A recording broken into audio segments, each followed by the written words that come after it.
প্রচণ্ড গরমের কারণে যদি ঢিলা গেঞ্জি পরিধান করি তাহলেও কি আল্লাহ লানত বর্ষিত হবে? অজু করার সময় বেসিনে পা ধোয়া কি ঠিক? গোপন অঙ্গে হাত লাগলে উজু থাকে কি না? গোসল করার পর পুরনো উজু করার প্রয়োজনীয়তা আছে কিনা? নামাজের সময় মোবাইলে চোখ গেলে কি নামাজ হবে? ছোট বালতি থেকে পানি না ঢেলে পানির মধ্যে হাত দিয়ে উজু করা যাবে কি না? ডান হাতে খাবার গ্রহণের সময় প্রয়োজনে কি বাম হাতে পানি পান করা যাবে? আমার পরিপূর্ণ বয়স হচ্ছে, আমি বিয়ে করতে চাই, এখন আমার পরিবারকে কিভাবে বলতে পারি পরামর্শ চাই? অন্য ধর্মের লোকদের কি বাসা ভাড়া দেওয়া যাবে? সুদের টাকা দিয়ে তৈরি করা বাড়িতে আমল করলে আমল কি কবুল হবে?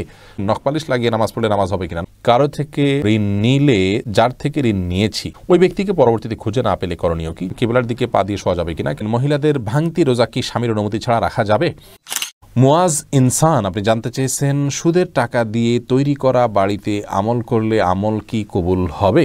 সুদের টাকা দিয়ে তৈরি করা বাড়িতে যদি আমল করেন তাহলে আমল কবুল হবে না, বিষয়টি কিন্তু সেরকম নয়। ধরুন সুদের টাকা দিয়ে আরেকজন বাড়ি করেছে, আপনি সেখানে আমল করেছেন, তো আপনার আমল কবুল হওয়ার সাথে ওইটার কোনো সম্পর্ক নেই। সালমা বেগম জানতে চেয়েছেন, মহিলাদের ভাঙতি রোজা কি স্বামীর অনুমতি ছাড়া রাখা যাবে?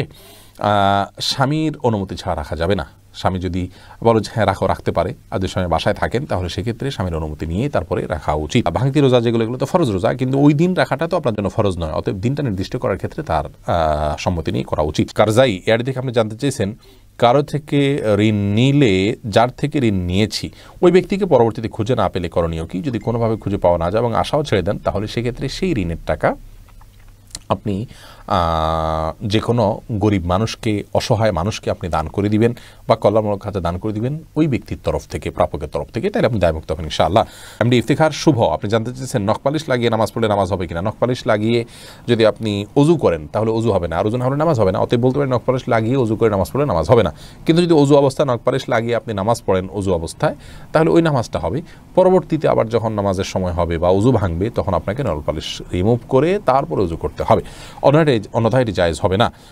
মা বোনরা মাসিকের দিনগুলোতে নেল পালিশ ইউজ করতে পারেন, কোনো অসুবিধা নেই, যেহেতু তখন নামাজের অপশন তাদের নাই।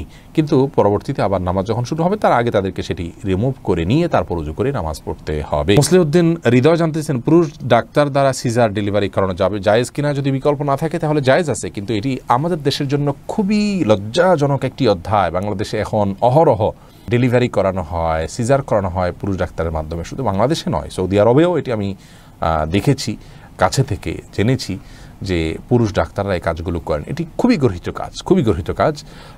নারী ডাক্তারদেরকে উৎসাহিত করা উচিত এবং নারীদেরকে ডাক্তারি পড়ানো উচিত এবং এই কাজগুলো নারী ডাক্তারদের উপর ছাড়া উচিত। অন্যান্য সেক্টরে অনেক ডাক্তার চলে যাচ্ছেন, নারীরা গাইনিতে না গিয়ে অন্যান্য অনেক ডিপার্টমেন্টে চলে যাচ্ছেন, অথচ গাইনিতে পুরুষরা আসছেন। এটি মুসলিম কান্ট্রি বা মুসলিম সমাজের জন্য লজ্জা ছাড়ার কিছু নয়। একজন রোগী হিসাবে আমরা যদি অনন্য উপায় হই, অন্য কোনো বিকল্প ব্যবস্থা না থাকে, তাহলে আমাদের জন্য এটি জায়েজ রয়েছে। হোসেন আহমদ জানতে চেয়েছেন, আমার পরিপূর্ণ বয়স হচ্ছে, আমি বিয়ে করতে চাই, এখন আমার পরিবারকে কিভাবে বলতে পারি পরামর্শ চাই? আপনার বিয়ের বয়স হচ্ছে, আপনি নিজে না বলতে পারলে অন্য কারোর মাধ্যমে বলাবেন। এই জন্যই তো গোটা পরিবারকে দিনের পথে আনার জন্য আগে চেষ্টা করতে হয়। তারা যখন দিন বুঝবেন তখন তাদের সব কিছু বোঝানো সম্ভব হবে কোরআন এবং হাদিসের আলোকে। আপনি নিজে না পারলে অন্য কারোর মাধ্যমে করবেন। আলমগীর হোসেন জানতেছেন, নামাজের সময় মোবাইলে চোখ গেলে কি নামাজ হবে? নামাজ হয়ে যাবে, কিন্তু এটি নামাজের মানকে অনেকখানি নিচে নামিয়ে দিবে। মোবাইল এর দিকে চোখ যাওয়া উচিত নয়, বরং নামাজের সময় সেজদার জায়গায় চোখ থাকা উচিত। নামাজের দিকে অন্যদিকে মন যেতে পারে সে বিষয়গুলোকে সরিয়ে ফেলা উচিত নামাজের আগেই। মোবাইলকে এমন জায়গায় রাখা উচিত নয়। নবী সাল্লাল্লাহু আলাইহি ওয়াসাল্লামকে একবার একটা কাপড় দেওয়া হলো নামাজ পড়ার জন্য, সেখানে কিছু চিত্র ইত্যাদি অঙ্কন করা ছিল, হয়তো গাছপালার চিত্র বা এরকম হালাল কোনো চিত্র ছিল। নামাজ পড়ে তিনি তারপরে বলেছেন, এই কাপড় সরাও, স্বচ্ছ বা ফ্রেশ কোনো কাপড় আনো, যাতে করে মনোযোগ নষ্ট না হয়। আল্লাহর সাথে কথোপকথনের সময় আপনার অন্যদিকে মনোযোগ দিলে, আপনি কারোর সাথে কথা বলছেন, সেখানে যদি আপনার অন্য দিকে মন থাকে তাহলে সে যেরকম অভদ্রতা, অসৌজন্যতা, এটা মহান সৃষ্টিকর্তার সাথে কত বেশি অভদ্রতা এবং অসৌজন্যতা হবে সেটা বলাই বাহুল্য। এস আলম আপনি আইডি থেকে জানতে চেয়েছেন, গোপন অঙ্গে হাত লাগলে উজু থাকে কি না? আমাদের দেশে উলামায়ে কেরামের মতে, বাহানাই মতে উলামায়ে কেরামের মতে গোপন অঙ্গে হাত লাগলে উজু ভাঙবে না। তবে আরবিন স্কলাররা, সৌদি আরবের উলামায়ে কেরাম, তাদের মতে গোপন অঙ্গে হাত লাগলে উজু ভেঙে যাবে, যেহেতু আপনার একটি হাদিস রয়েছে যে মানমাসা জাকারাহু ফালিয়াতাওয়াদ্দা, এই জন্য তারা হাত লাগলে বলতে কাপড়ের উপর দিয়ে নয়, সরাসরি যদি কেউ গরম স্পর্শ করে তারা ওটাকে ওযু ভঙ্গের কারণ হিসাবে উল্লেখ করেন। অতএব সেই জায়গা থেকে এটা ওযু ভঙ্গের কারণ তাদের মতে, আমাদের উলামা ইকরামের মতে এটি ওযু ভঙ্গের কারণ। আপনি ফারজানা সুলতান, আপনি জানতেছেন কিবলার দিকে পা দিয়ে শোয়া যাবে কিনা। কিবলার দিকে পা দিয়ে শোয়ার ব্যাপারে কোনো হাদিসে নিষেধাজ্ঞা সরাসরি নাই, তারপরও ওইদিকে কেবলা রয়েছে, সেই জায়গা থেকে কেবলার প্রতি শ্রদ্ধার জায়গা থেকে কেউ যদি দিকে পা না দেন ভালো, কিন্তু এটাকে হারাম বলা বা নাজায়েজ বলা বা গুনাহের কারণ বলার কোনো সুযোগ নেই, যেহেতু কোন হাদিসে এই বিষয়ে কোনো নিষেধাজ্ঞা নেই। শিখা ইসলাম, আপনি জানতেছেন 3 পিস পরে নামাজ পড়ি, পা দেখা যায়, মোজা পরে নামাজ পড়লে কি হবে? পায়ের পাতা ঢাকতে হবে কিনা মেয়েদের নামাজের জন্য মধ্যে এটা নিয়ে মত পার্থক্য আছে। অনেক উলামা ইকরাম এটাকে শর্ত করেছেন। আমি ব্যক্তিগতভাবে এই মতটা চাইতে যারা বলেন যে পায়ের পাতা, পাতা বলতে পায়ের পাতার তলের অংশ এটা ঢাকার শর্ত দিয়ে থাকেন, তাদের মতটাকে আমি সমর্থন করি না। পাতার উপরের অংশ, যেটা পাতার উপরের অংশ সেটা ঢাকতে হবে কিনা, অনেক উলামা ইকরাম বলেছেন সেটা ঢাকতে হবে, অনেকে বলেছেন শুধু গিরার নিচ পর্যন্ত থাকলেই হবে কাপড়, পাতা না ঢাকলেও চলবে। তো দুই পক্ষের উলামা ইকরামের দলিল রয়েছে। নিরাপদ হলো এমন কাপড় পরা যে কাপড়টা অনেক বেশি লম্বা হয়, যে পায়ের পাতার উপরের অংশ সহ ঢাকা পড়ে। তলা ঢাকার জন্য, মোজা পরার জন্য আলাদা করে কষ্ট করা বা কসরত করা এটা আবশ্যক নয়। ইনশাআল্লাহ বিদিনিল্লাহ নামাজ হয়ে যাবে যদি কেউ মোজা না পড়েন।